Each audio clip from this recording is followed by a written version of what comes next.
Welcome back to 15-Minute Discourse. Today we're looking at Facebook's Little Red Book. Yes, we are two versions, actually. Two versions, right? From 2014 and then a remastered 2023 edition. Yeah, we asked you guys to send us some stuff. Yeah. And we got these, and I gotta say, I was so intrigued. Yeah, me too. Because it's like a glimpse behind the curtain of this company, right?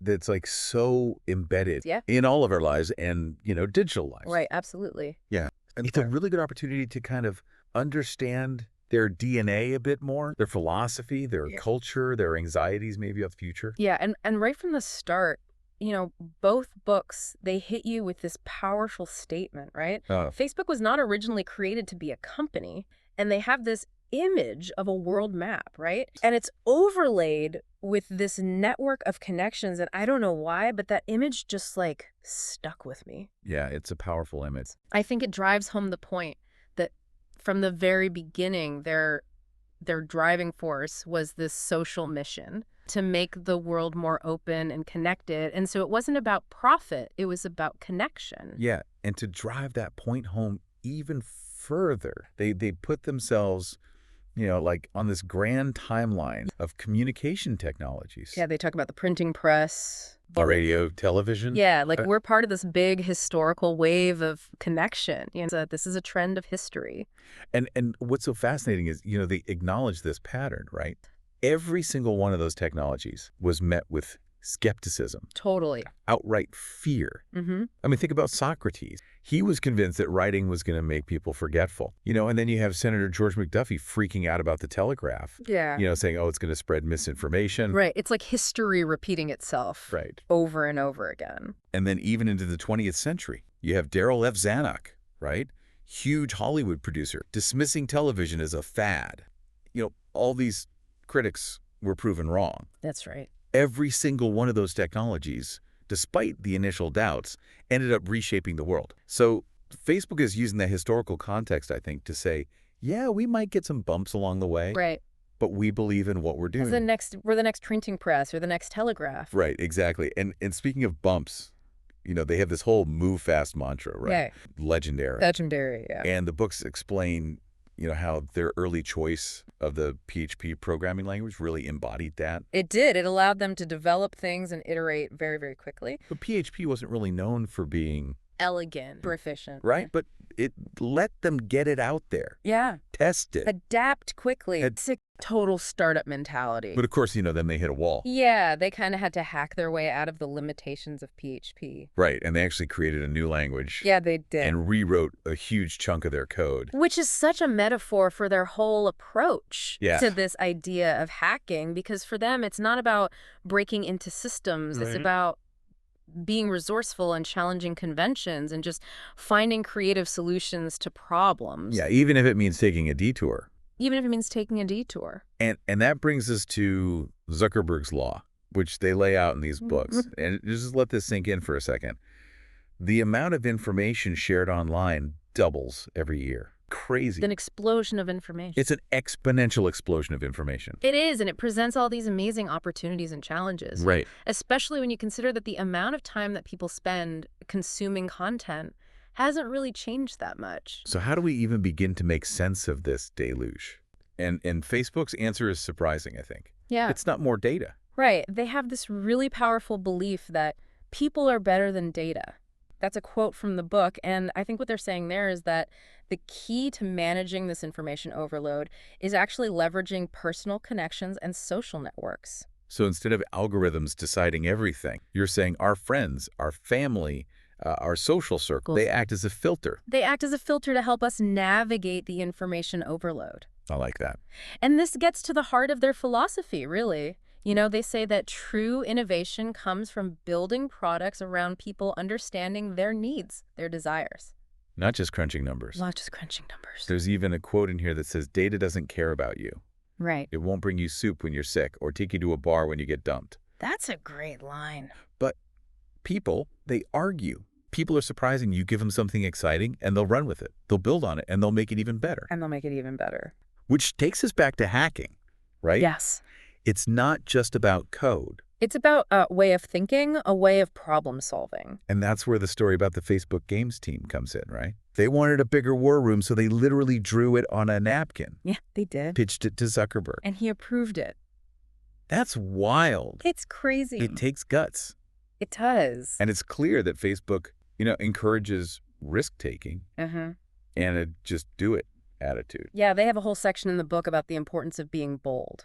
And it's not just about being reckless. They talk about how boldness has to go hand in hand with what they call ruthless prioritization. Yeah, you can't do everything. Right. You have to be really laser focused on what really matters. And for Facebook, that seems to really boil down to, connecting people and building social value. They really push this idea, that technology can be a force for good, that connecting people can actually make the world a better place.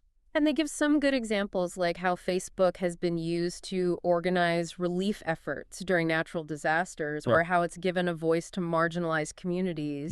But they also acknowledge the dark side. Oh, yeah.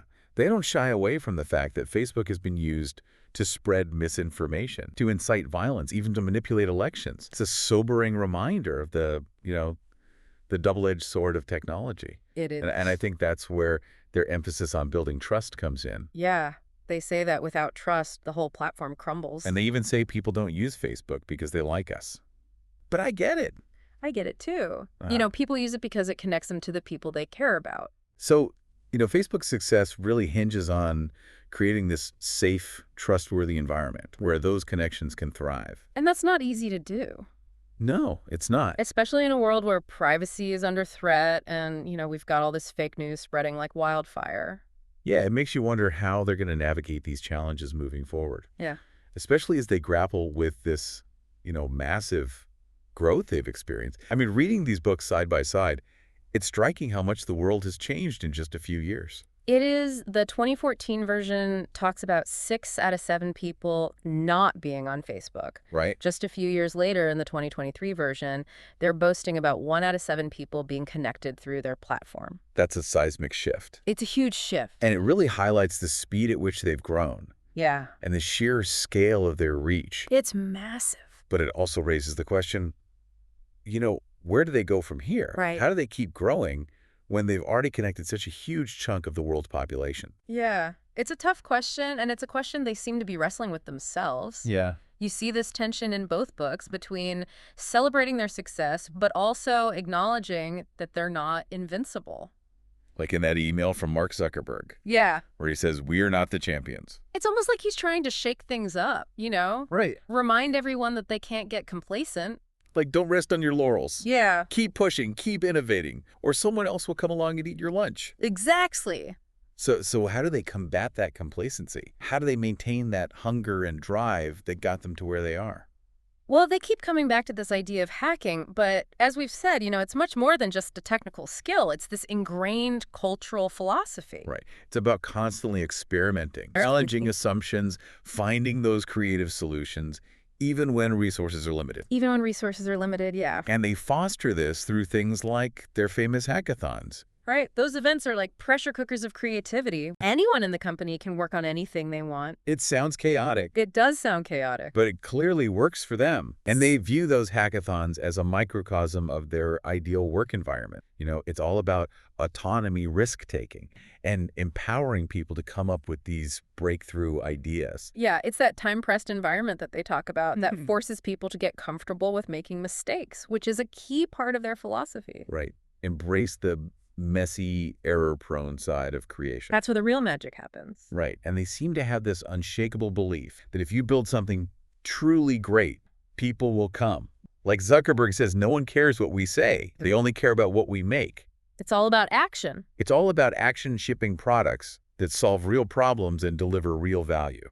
But building great things isn't easy. No, it's not. It takes discipline, focus, and a willingness to make tough choices. And that's where their ruthless prioritization comes back in. Yeah. They are very clear that you can't do everything. You can't chase every shiny object. You have to be selective. So you have to be incredibly selective about where you invest your time and energy. And they have this great line, Building beats talking. Hmm. It beats being a full-time employee. It beats being well-dressed or well-spoken or well-known.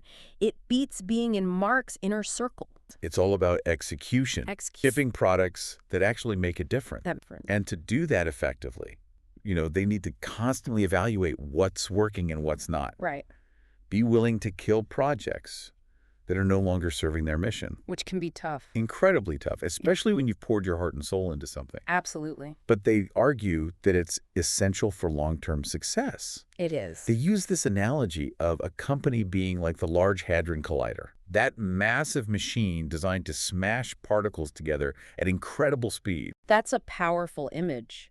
It is. They're saying you have to constantly push the limits, test, iterate, and refine. Keep experimenting. Just like the scientists at CERN. Right. Facebook believes they need to be constantly adapting and evolving. Otherwise, they risk becoming stagnant, irrelevant, and ultimately extinct. It's the circle of life. It is. Speaking of evolution, have you noticed how the visual language in the two books has shifted? Oh, yeah. In 2014, it was all about the how. Uh-huh. There was even that image of a monkey with the caption, "How." I remember that. But in the 2023 version, they've replaced that with a monkey and the caption, "Why." That's interesting. It is, right? It seems to reflect a shift in their thinking. Yeah, from focusing on the mechanics of connection to exploring the deeper motivations behind why people connect in the first place. Yeah. Why do people connect? It's a good question. It is. It makes you wonder if, as Facebook matures, Yeah. they're becoming more introspective, more interested in understanding the human element of their mission. It makes sense, right? If they want to continue to grow and thrive, they need to go beyond simply providing a platform. They need to understand what drives human behavior, what makes people tick, and how they can create experiences that are truly meaningful and enriching. They figured out the how of connecting people, and now they're grappling with the why. And that's a question with profound implications, not just for Facebook, but for the future of technology as a whole. Absolutely. It's been a journey. It really has. And, one thing that really comes through in both books is this unwavering belief in the power of technology to make a positive impact. Yeah, they seem to genuinely believe that connecting people can lead to positive social change. And they give examples, right? Like how Facebook was used, to help with communication and relief efforts during natural disasters. Right, or the talk about how the platform has given a voice to people and communities that might not have been heard otherwise. Right, but it's not all rosy, is it? Well, no, they acknowledge the downsides, too. They're actually pretty upfront about the fact that Facebook has been used to spread misinformation, to incite violence, and even to sow division. Yeah, they don't shy away from those difficult conversations. They don't. And I think that's refreshing to see. Yeah, me too. It shows they're not just blindly pushing their mission forward. Yeah. But they're actually thinking about the ethical implications of what they're doing. And one thing that really struck me is how much they emphasize the importance of building trust. Do they argue that without trust, the entire platform collapses? Yeah, they even say, people don't use Facebook because they like us. They use it because it helps them connect with the people they care about. It's a really subtle point, but I think it's an important one. It means that Facebook's success ultimately depends on creating a safe, secure, and trustworthy environment for their users. Which is no small feat. It's not. No. In a world where, privacy is constantly under threat, misinformation spreads like wildfire. It does. So it'd be interesting to see how they tackle those challenges, in the years to come. Definitely. What are your final takeaways from these books? What do you think about Facebook's vision for connecting the world, their emphasis on moving fast and being bold? Well, it's undeniable that they've had a huge impact on society. They've connected billions of people, and they've changed the way we communicate and share information. But they face some massive challenges. They do. And the decisions that they make, are going to have a ripple effect on the future of the internet. Absolutely. A lot of responsibility. It is a lot of responsibility. There's one company to shoulder. It really is. And that's what makes this deep dive so thought-provoking, right? It's not just about one company. It's about these bigger questions. How technology is shaping our world and what role, we want it to play in our lives. Yeah. Those are the big questions. They are the big questions. And that's a wrap on our exploration of Facebook's Little Red Book. We hope you found this deep dive insightful. If you did, be sure to like and subscribe. For more fascinating explorations of the topics that matter to you. See you next time.